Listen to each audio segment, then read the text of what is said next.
Hello everyone, I'm Dr. Karishma Chawla. I'm an orthopedic physiotherapist and today I'm going to discuss about ankle sprains. So today I'm going to discuss about the assessment and rehabilitation part of the ankle sprain. Uh, but I'm not going to discuss from the very basics. I'm going to tell you what is new in the rehabilitation and assessment part, and also the how functionally or clinically we can assess the patient and how we can reduce the time and energy of the therapist and um, uh, the patient also. So first thing, that when the patient comes to you, first thing when that person is coming, just see the gait, how that person is walking. You will get an idea, okay, maybe, and if he is able to walk or not. So that is the first thing that you have to see in assessment. Secondly, inquire about the mechanism of injury, because mechanism of injury can tell you a lot about what must have happened, what structures must have got damaged. So for example, if the patient has tripped, and in that tripping he says that my foot got stuck somewhere, it was like this down and in this position, and then I fell. That means maybe it is in plantar flexion and inversion position. That means the lateral ligaments must have got injured, or it was in plantar flexion, so there is more probability that the ATFL ligament must have got injured. Or if it was not in plantar flexion but only it was twisting, maybe the calcaneofibular ligament must have injured. In the other case, maybe in some cases it was in dorsiflexion. So in that case, it could be a possibility that the posterior tibiofibular ligament must have got injured.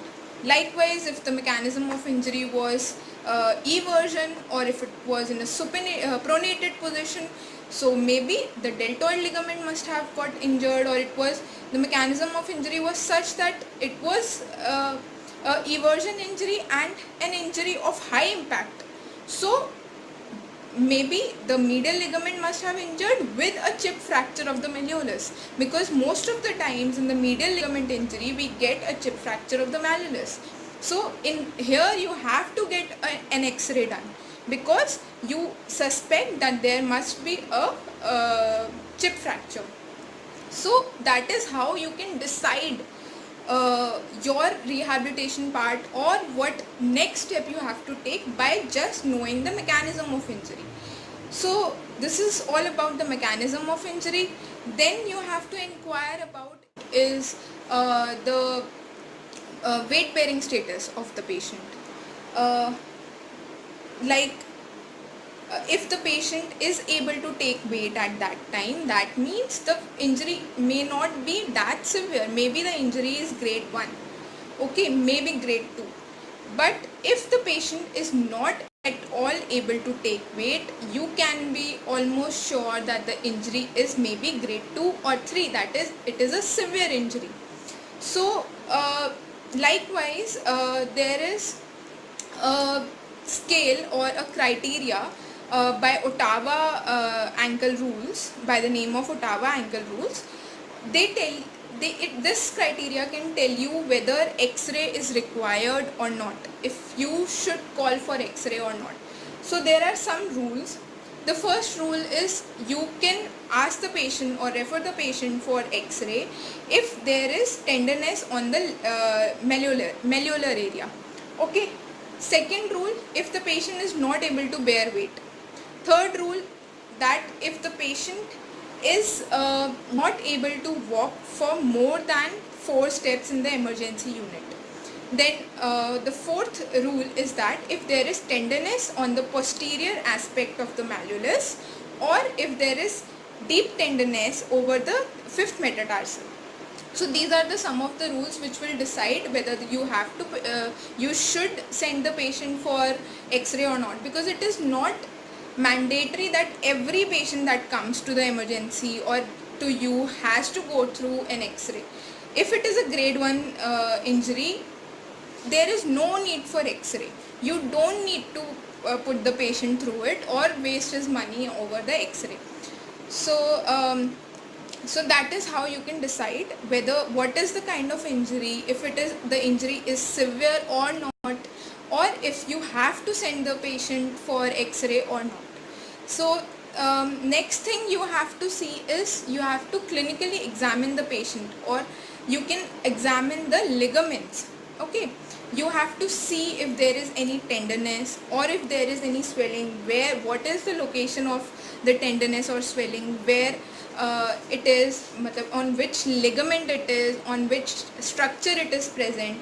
Okay, if there is any bruising or not, what is the orientation, you have to see the posture also, you have to posture as you have to assess it, that also, because on when the injury is acute, when the patient has just come, he will not allow you to touch the area. Okay, he'll be very protective, so you can't touch that area at that time. At that time you have to just observe.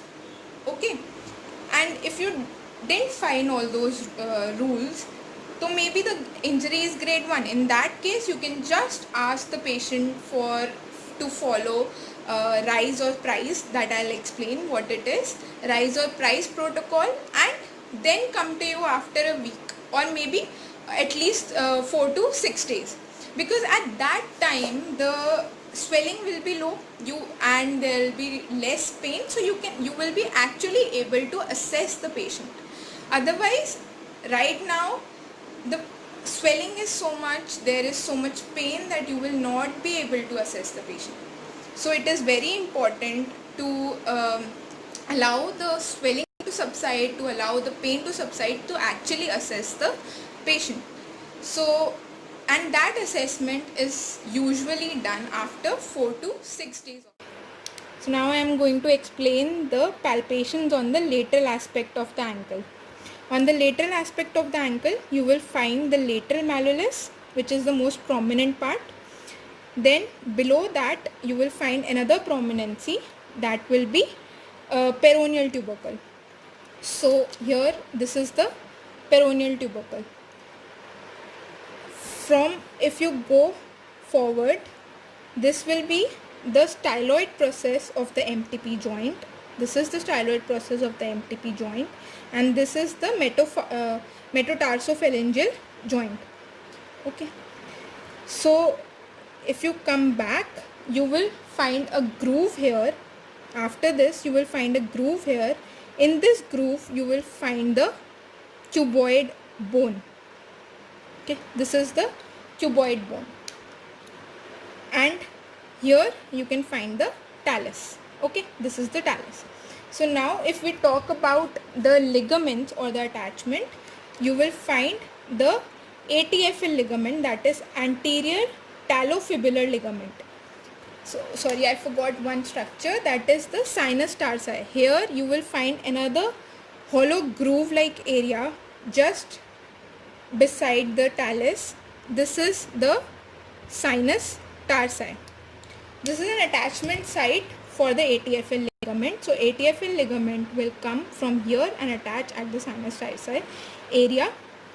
So ATFL, that is anterior talofibular ligament. This is fibula, this is the malleolus of the fibula. So from fibula to talus, here this is the talus area. So anterior talofibular ligament, it is aligned more horizontally, and it is a structure which gets damaged in lateral ankle sprain most commonly.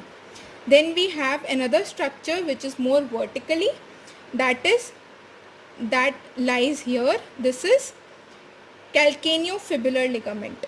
Okay, fibula, calcaneum. This substanticulum tali is a part of calcaneum. So now this is calcaneofibular ligament.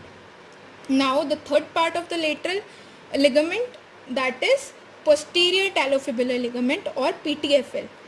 It is attached to the posterior aspect of the calcaneum and the lateral malleolus. This is the posterior talofibular ligament. Now you have a ligament, that is calcaneocuboid ligament here. Okay, then you have a bifurcate ligament. Bifurcate ligament is a ligament which attaches the talus to the navicular. that is here there is talus from here to the medial aspect, talus to navicular and talus to cuboid. So it is bifurcating into two parts, that is why it is called bifurcate ligament. Okay, then you have the cervical ligament. Cervical ligament is present from this talus area to the calcaneum area, like this is the cervical ligament, and you have the sinus tarsi here. Okay, so these are the main attachments on the lateral side. Then you have the muscles that are, or the tendons that are passing through the lateral aspect. On the lateral aspect you have the peroneus brevis tendon, which comes behind the lateral malleolus, like from here, and attaches to the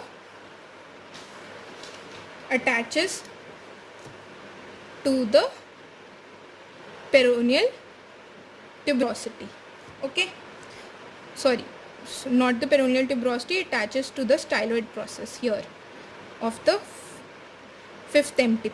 Okay, this is peroneus brevis.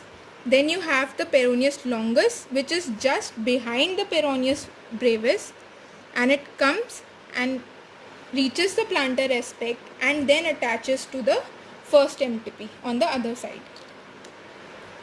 So how are you going to test the peroneus brevis muscle? For this you will ask the patient to do eversion and you will assess it. Okay, just lift your foot. Okay, again, now I can feel the contraction. Again, for the peroneus longus, again you have to ask the patient to lift the ankle. Do it थोड़ी देर. Again you can see the contraction of these tendons. Then we come to the palpations on the medial side. On the medial side you will find the medial malleolus. Then just below and 5 centimeter anterior you will find another bony prominence, which is a part of the calcaneum. This is substanticulum tali. Okay, this is substanticulum tali. So this is the substanticulum tali. Okay, and just after this you have another bony prominence, that is your navicular. Okay, so now and then you can find, just after that you will find the cuneiform. Okay, cuneiform bone, and on the dorsum you will find another bony prominence just here, that will be the third cuneiform, which will be most prominent. Okay, so then you can find the MTP and the metatarsopharyngeal joint over here. So if we come to the attachments, you have your, on the medial side you have your deltoid ligament, which is the strongest ligament. Okay, it does not get injured that easily. Even if it gets injured, there will be a chip fracture of the malleolus. Okay, so in deltoid ligament you will have, this is tibia, on the medial side we have tibia, so this will be tibiocalcaneal ligament, this will be tibiocalcaneal ligament. Then we will have tibionavicular ligament. Okay, here we have tibionavicular ligament. Then we have calcaneonavicular ligament. Calcaneonavicular ligament, like this. Okay, we have these three parts. Okay, on the medial aspect, and here is what you have to see, the tenderness on these ligaments. Okay, then what are the tendons passing through it? The tendons will be tendon of tibialis posterior. So tibialis posterior will do inversion, right? So for inversion will be tibialis posterior.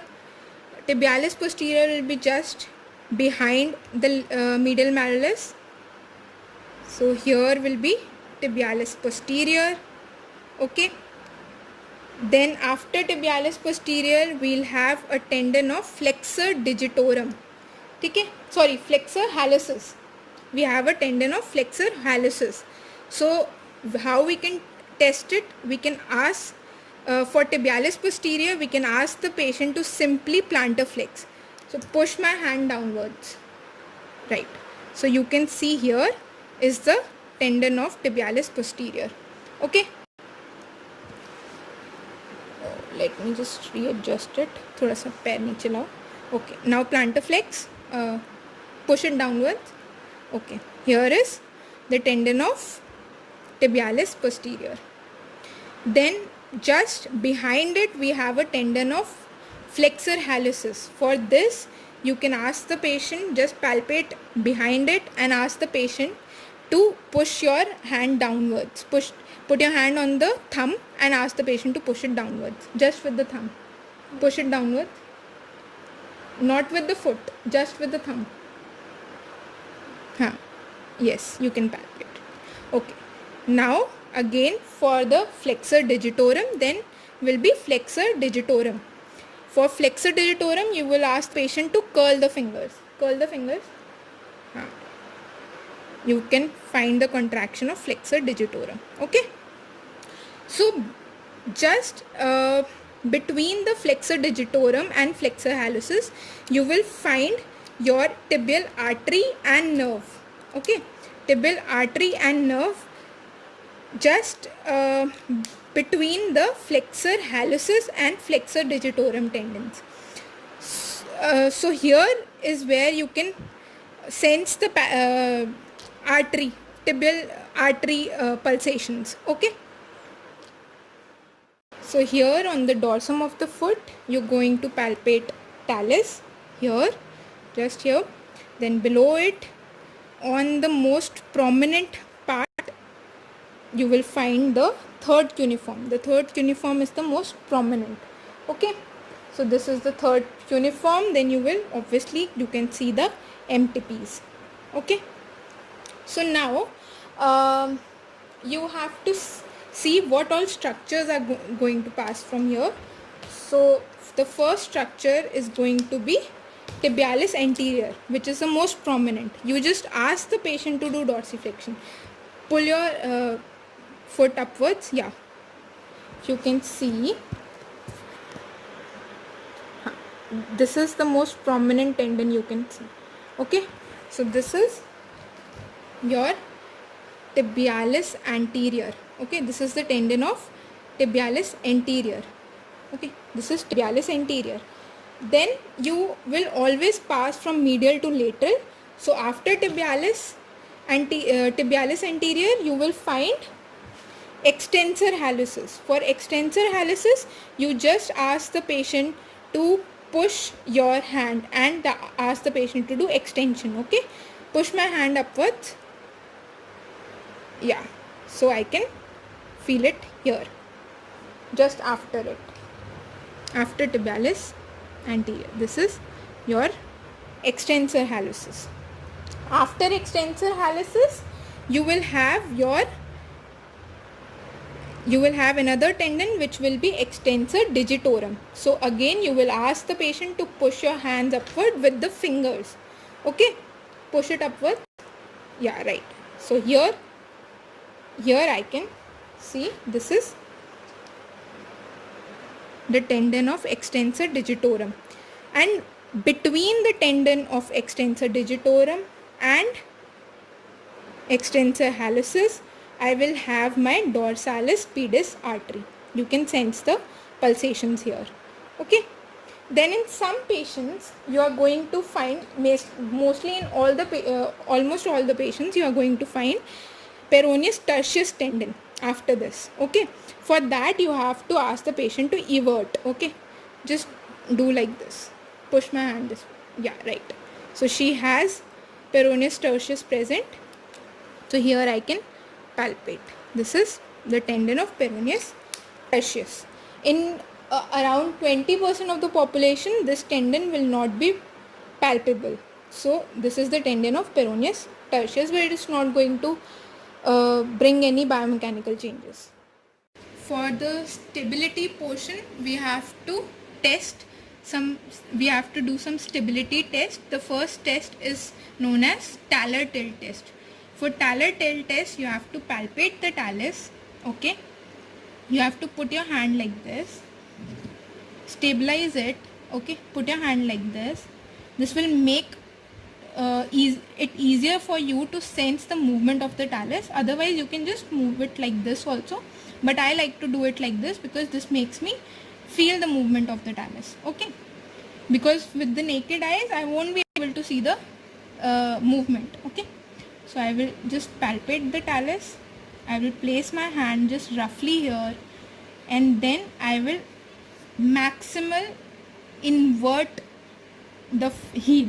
Okay, after maximal inversion of the heel, I can see the movement of the talus.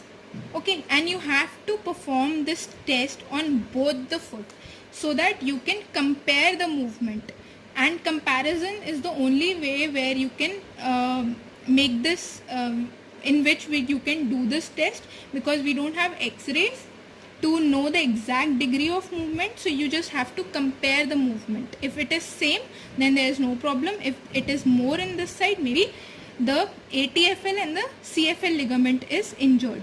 So this is for both ATFL and CFL ligament. But the most sensitive test for ATFL is going to be anterior draw test, which is going to test the ATFL alone or isolately. So for that, you have to grab the calcaneum, you have to grab the tibiofibular joint and push the heel forward and just sense the movement. Okay, then do the same on the other foot and compare the movement in both the foot.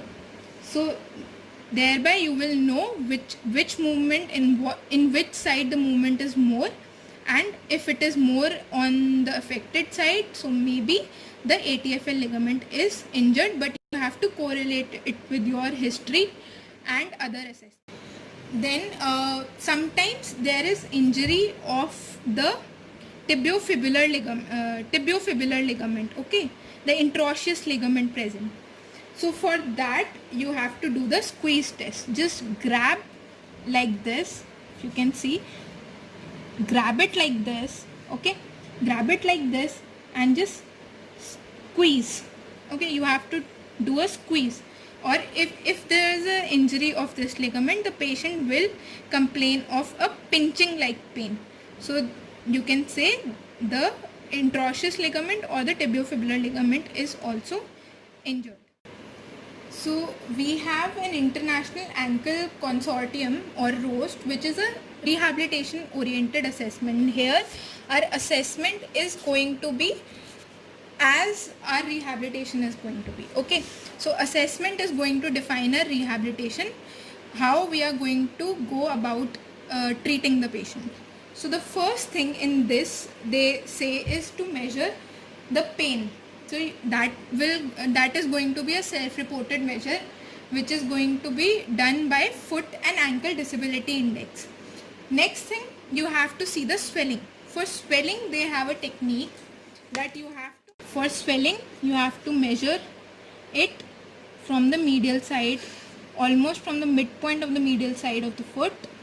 You have to go to the lateral malleolus, then make a round, come on the lateral aspect, middle aspect of the lateral side like this.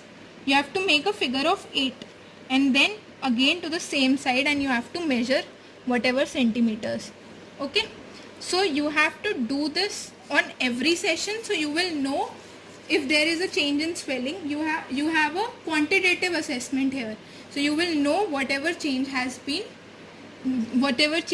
come after your treatment. Okay, then you measure the muscle strength. Muscle strength you can measure for a group of muscles together, like dorsiflexors, plantar flexors, inverters, everters, or for especially some tendons you can measure the strength of gastrosoleus. Then you can measure the strength of tibialis anterior for dorsiflexion. You can measure the strength of peroneus for eversion, especially in case of lateral ankle sprain. You can measure the strength of tibialis posterior for inversion, for your medial sprain, okay. And you can specially measure your finger muscles like your extensor digitorum, extensor hallucis, and your flexor digitorum, flexor hallucis, and peroneus tertius if it is present. Then you come to the posture. In posture, it is very important to make the person stand. Please stand. It is important to make the person stand and assess the navicular. You can do the navicular drop test. How you have to do? You have to place a paper and you have to assess the navicular bone on the medial side. You have to make a mark there. Then measure the distance from the floor to the navicular bone, and you have to compare this distance to the distance while sitting. Okay, now sit down and again measure the distance. Okay, this can be done in a opposite way also. Measure the distance in sitting and then ask the patient to stand up, and then minus the distance, that is sitting distance from the standing distance, and you will get a certain range. So if it is more than 1, that means the patient is okay, there is no foot drop, navicular drop. If it is less than 1, that means there is a navicular drop. Now this is the lunge test that you can assess for the dorsiflexion range of motion. This is a functional test for dorsiflexion range of motion. For this, you have to make the person sit in a kneeling position like this, and then measure the distance around 1 hand distance from the wall, and then ask the patient to touch the wall with the knee. Okay. So if the patient is able to touch, the dorsiflexion range of motion is fine. And you have to, if not, you have to measure the distance left between the wall and the knee. And in subsequent sessions, you can see the progression. So this is the another test for measuring the posture, that is foot lift test. So you have to make the patient stand on the affected leg. Okay, and then you have to see the wobbling of the patient, if there is too much wobbling or there is too much postural sway, and you have to count how many times the patient puts his foot down for support in around 30 seconds. So if it is more than 10 times, we will say the stability part of the posture is affected. After assessing the patient for the structures, for the MMT, for range of motion, for after palpating the structures and assessing it clinically, now you have to assess the gait also. So you will ask the patient to walk normally, or you can just ask the patient to just point out to something and ask the patient to bring that for you. Okay, so in this way the patient will be, his attention will be directed towards getting that thing for you. Okay, and he will not be conscious that you are assessing the gait. So in this way you can actually see what is happening in the gait pattern, and in that time the assessment will be more efficient if you switch on the slow motion slow motion mode of the video recording, and then record a video of that walk. So at that time the patient will not know that you have assessed it, and you can see the slow motion video in your mobile and or in your laptop, and you can actually assess each and every stage of the gait pattern. So this will make your assessment much more efficient. So this is something that you can actually do in your clinics. This does not require any specific instrument also. So then you have to ask the patient about the physical activity level. So if the patient is physically active or not, if he is an athlete, or if that person is a sedentary person, if that person plays some kind of sport, you have to assess about that, because your rehabilitation will depend upon where you want the patient to end up.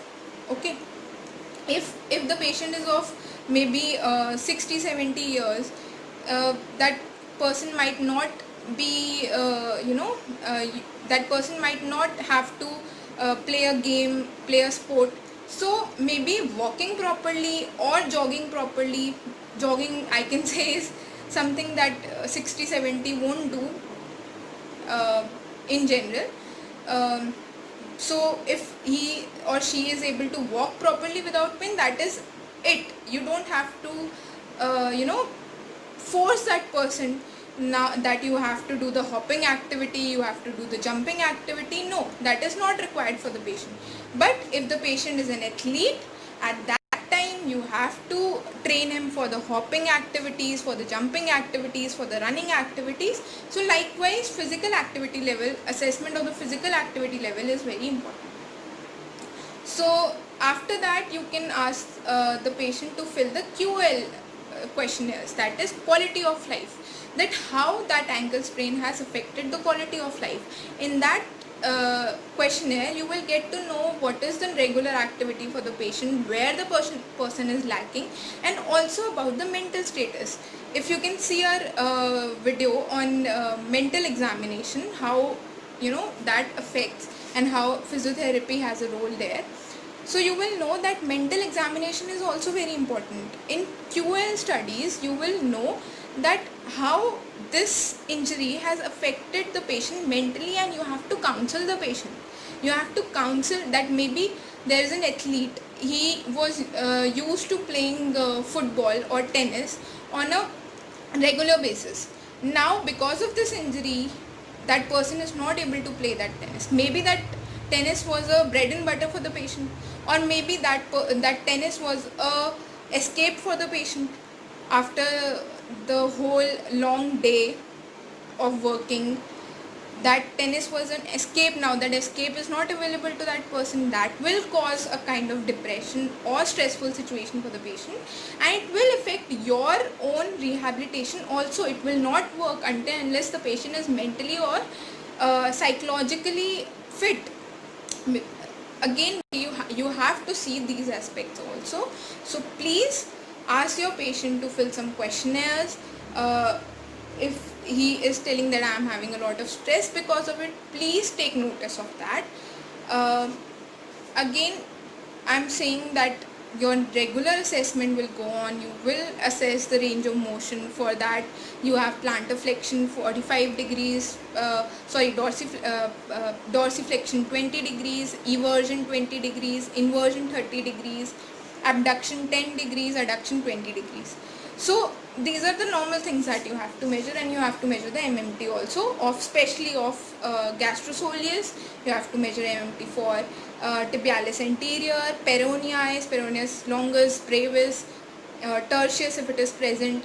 Then you have to assess the finger muscles, that is EHL, your extensor digitorum, your flexor digitorum, flexor hallucis.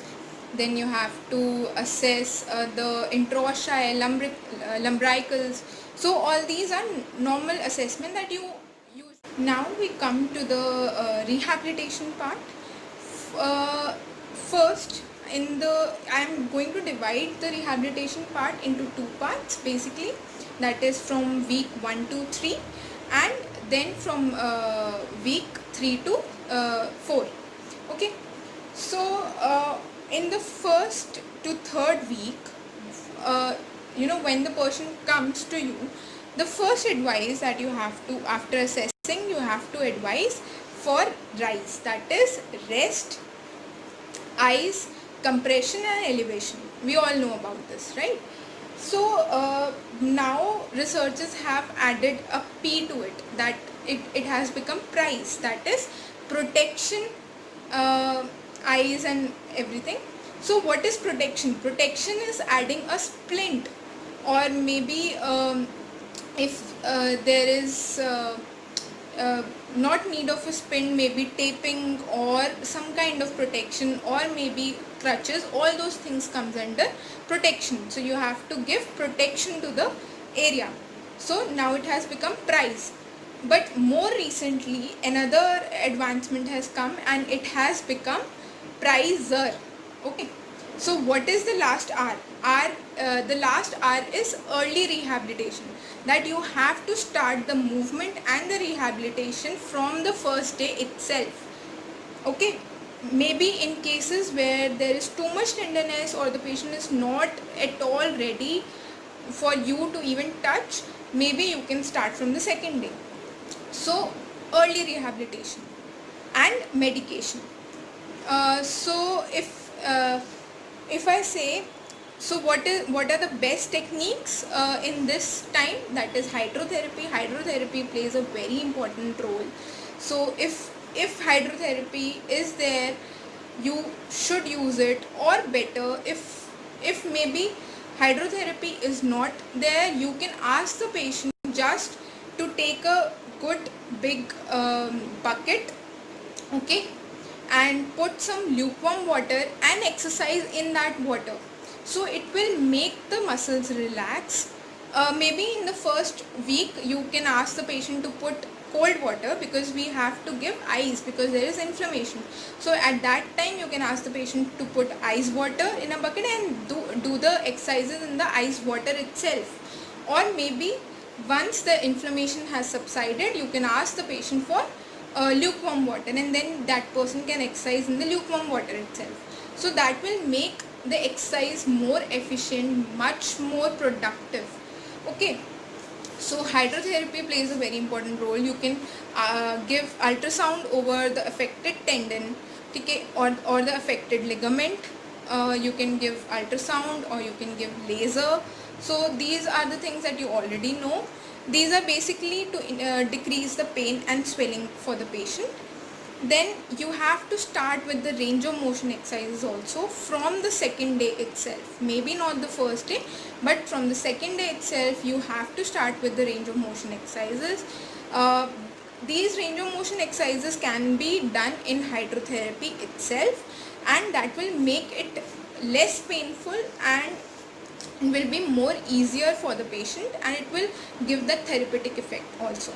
So you can start with the range of motion, active range of motion exercises, or maybe slight active assisted kind of exercises. Then you have to start with the manual therapy also. So in manual therapy we have certain glides which will help the patient to regain that lost movement very easily, and also it will stimulate the proprioceptors there, so it will decrease the pain sensitivity also. It will decrease the stimulation to the nociceptors also. So I'm going to explain to you what are these glides that you can do. Okay, I'll tell you the glides that you have to do in the first week and the second week together now. But first we have to discuss about what has to be done after 3 weeks. So after 3 weeks, in the phase of 3 to 4 weeks, you can start with movements. Okay, you can ask the patient to walk on the heel. Okay, you can ask the patient to walk on toes. Okay, then you can ask the patient, if that patient is active, you can ask the patient to hop on the foot, and you can add resistive exercises also. In the first second to third week, you can start with isometrics.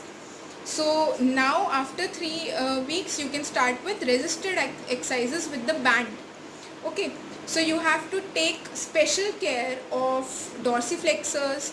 If there is a lateral ankle sprain, you have to take special care of dorsiflexors, you have to take special care of peroneus, you have to take good care of your the ligaments. Okay, so if there is medial sprain, you have to take special care of the plantar flexors, that is tibialis posterior, and you have to take special care of the inverters. Okay, so here you have to see what muscle has been injured, what tendon has been injured, and you have to strengthen that. Okay, so after resistive exercises, you have to start with the proprioceptive exercises also. Okay, these can be these can be done in the second to third week also. In that, you can just ask the patient to sit on a chair and place the maybe a rubber balance board, and ask the patient to do a circumductory movement of the foot on that board, just that. Okay, so once the acute phase is over, in the third to fourth week, you can ask the patient to stand on that board with eyes open first, then we can progress to eyes closed, then we can progress to standing in a diagonal pattern, then we can ask the patient to stand on one leg, then stand with eyes open, stand with eyes closed in a diagonal pattern, then we can ask the patient to do one leg hop, and we can do the step ups. Okay, so likewise, whatever stability or proprioceptive exercises you want to give. So as we know that we have seen that there will be decrease in the dorsiflexion range of motion, so we have to take good care of the range of motion of dorsiflexors. For this, we can follow the functional technique, that we can ask the patient to do wall lunge, or we can just make the patient do lunge in a standing position. But I think wall lunge is much better. Or to start with, you can ask the patient to kneel down and then do the lunging movement, so that will be less weight bearing and will be easier for the patient to do. So you can ask the patient to do sit-ups, and it is very important to put cryotherapy after the end of the session, so at least 5 minutes of cryotherapy. This will allow the ligaments and tendons which have been stressed in all the rehabilitation protocols to relax and for the pain to subside, and also it will help to decrease the soreness after the rehabilitation protocol. Generally the patient develops soreness, and next day the patient might complain to you that your treatment has increased my pain. That was not because you have done something wrong. It was because this was an injured tendon, or this was an injured area. You have made it work again, which has gone into guarding first. So now from that guarded movement, it has started to work again. So it will create soreness. To decrease that soreness, you should always put ice therapy or ice bath, or maybe just a cube of ice for 5 minutes after the treatment. And it will also allow your the effect of your rehabilitation to stay for longer. Okay, then there has been this new technique of mental imagery. Okay, so what this does is that you, after completion of the whole rehabilitation protocol, you ask the patient to go to a empty room, okay, where there is nothing. Just sit down and imagine the whole rehabilitation protocol again in his mind, and also feel that what that rehabilitation protocol must have done to those structures there, that there is strengthening. You can just imagine your tendons getting strengthened, they getting that strength back. So that is mental imaginary, and it has been seen that it has a positive role. As I have already explained the mental health, these things do have a very big role in rehabilitating the patient. So you can practice this mental imagery also. So next thing comes is functional ankle tests. Okay, these are some kind of scoring tests that you can do for assessment as well as treatment. Okay, in this there will be dual work. You will be assessing the patient and treating the patient also. Okay, so the first thing is there are 3 components of this scale or score. First is rising on the heels, then rising on the toes, then the third component is walking down a staircase.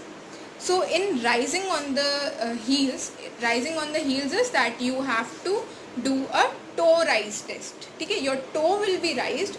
This is your heel, this is your toe. Your toe will be raised, your heel will be low. ठीक है. Now you have what you have to do is you can ask the patient to do this toe rise as many times as possible. So it will increase the endurance and it will test the endurance of that muscle. Okay, that person has to do this toe rise as much as possible with a particular beat. Like you can use the app Metronome. Okay, you can use this app. This has a kind of tune which is like turn turn turn turn sort of tune. So you can use this app Metronome. So, and the person has to follow that beat, that is 60 beats per minute. Okay, you can set the metronome at 60 beats per minute and the person has to follow that beat. So if the person is able to do more than 40 rises, you give the person 10 points. That means his condition is very good. Then if the person is able to do 30 to 39 kind of rises, you give the person 5 points. And if it is less than that, you give the person 0 point. Okay, so in this way you can see the progression of the patient also, you can assess the patient also. Okay, for the first day or the second day when the patient has come, it will work as an assessment. Then you can treat him this way.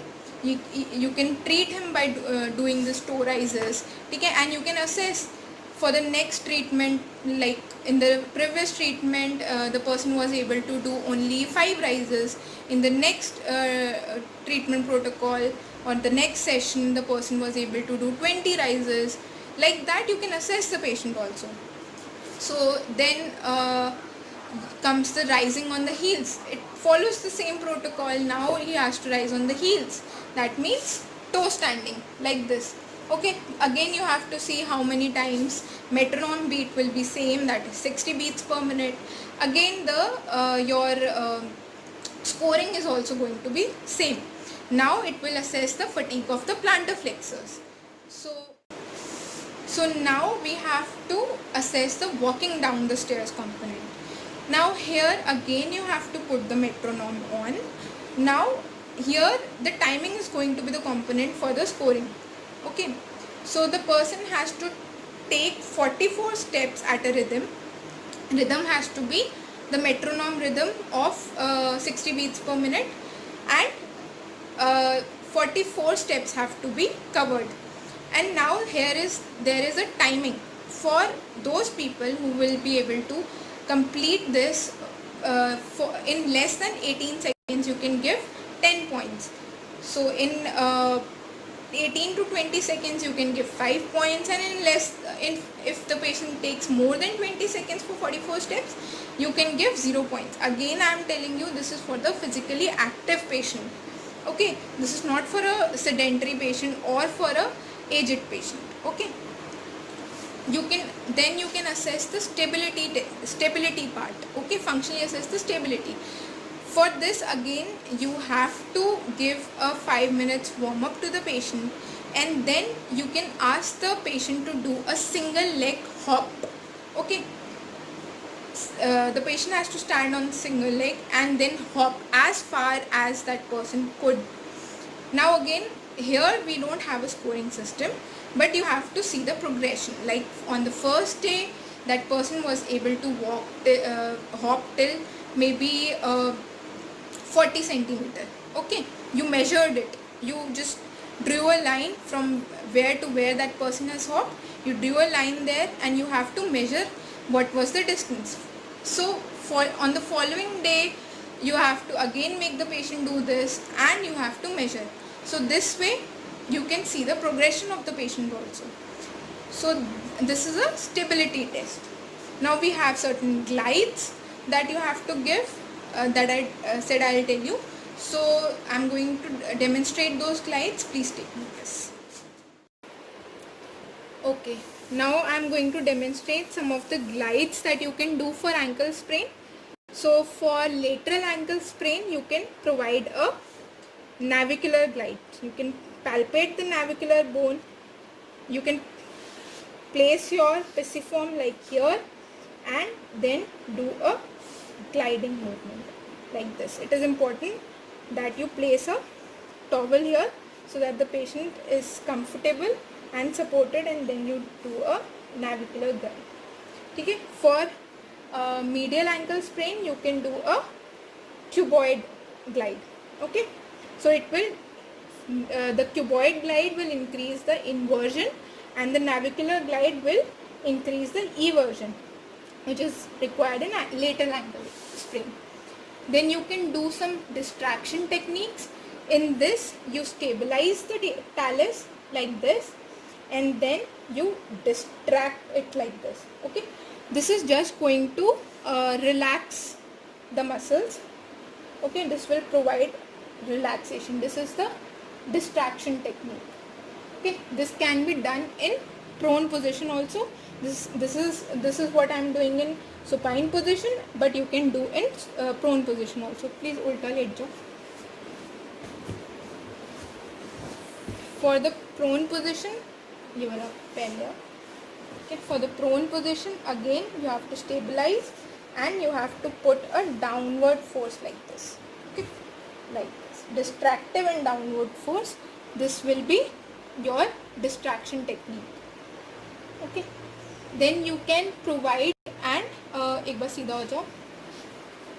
So now you can provide a if you have to increase the dorsiflexion, you can provide a posterior talofibular glide. So posterior talofibular tibiofibular glide will be anterior glide for talus, and anterior glide for talus means there will be more dorsiflexion. So for this you have to make the patient flex his knees. Okay, put it like this. Okay, put the patient's foot like this and then stabilize it like this and give a posterior glide. This will be anterior glide for the talus. Okay, this is again a glide for a lateral ankle sprain. You have to just provide the same glide of fibula, the posterior glide, in the partial weight bearing position like this, in a kneeling position, when the patient is in the kneeling position like this. Then for progression, you can give this glide and ask the patient to push forwards, like come forwards like this. Okay, and backwards, then forwards and backwards. This is one glide. Then there is a glide for increasing the dorsiflexion, for that is tibiofibular glide. Again in this position you stabilize from the heel, give a posterior glide on the tibiofibular joint and ask the patient to do the same movement. Okay, like this.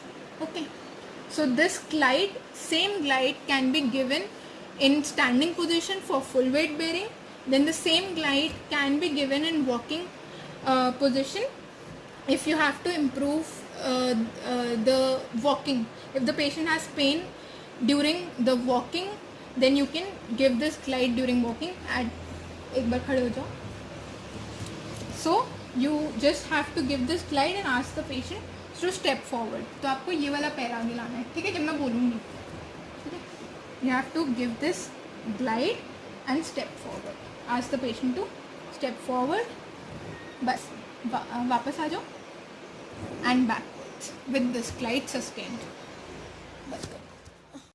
So for lateral ankle sprain, we have a glide which is fibular glide. You have to place your base of your palm on the fibula and then you have to do a PA glide to the fibula. Okay, like this. So this is a very good glide for the lateral ankle sprain. Okay, then we have a glide for the fibula again. Here you have to push it backwards from the heel like this. You have to stabilize and you have to put your hand on the plantar aspect of the foot and push it upwards from the foot. This is also a fibular glide. So as you can see, I have told you the assessment and the treatment part together, because in physiotherapy a lot of times our assessment is our treatment. So as our assessing the patient, we can treat the patient. This saves the time also, and also in this way you can see the progression of the patient also as in the subsequent sessions. So I hope you find it helpful and you practice this in your clinical experience also. Thank you.